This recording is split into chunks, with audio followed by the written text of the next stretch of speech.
दी sky public school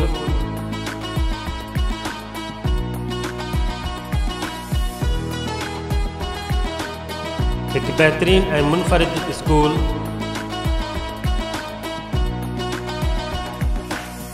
जिते तव्हांजे गुलनि जहिड़नि ॿारनि खे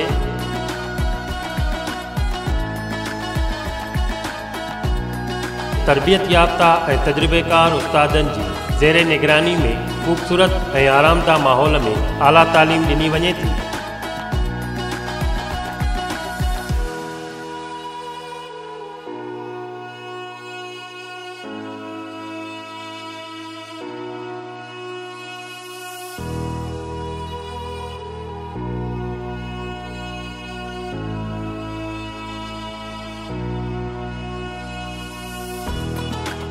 निहायत मुनासिब फीस में मयारी तालीम ऐं सहूलतूं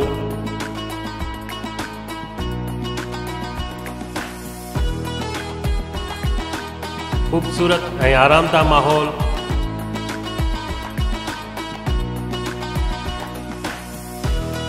हर महीने ॿारनि जी प्रोग्रेस रिपोर्ट वालदेन ॾांहुं मोकिलणु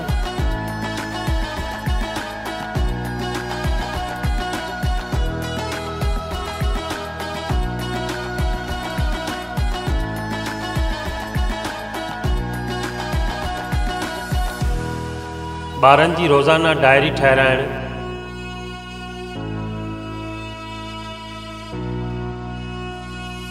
इस्लामी तालीम फ़राहम करणु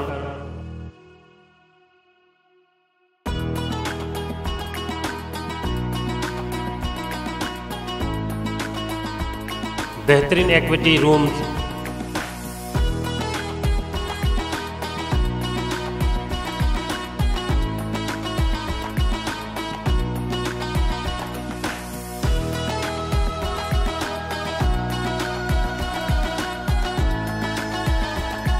मल्टीमीडिया सिस्टम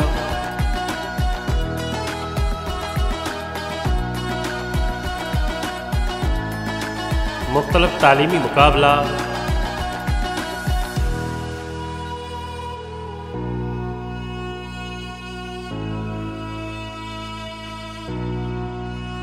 ॿारनि जी ज़हनी ओसर लाइ क्विज़ मुकाबला ऐं स्टडी टूअर्स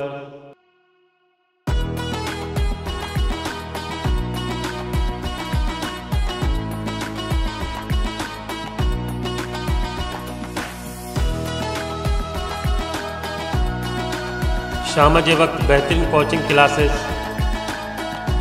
जंहिंमें नियाणियुनि लाइ अलहदा क्लासेस जो बंदोबस्तु थियल आहे।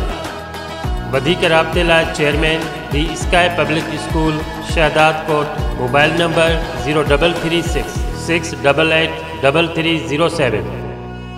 Address the sky public school near doctor Hakim Nazir Sheikh Siddiqui मदरसा रोड शहदाद कोट।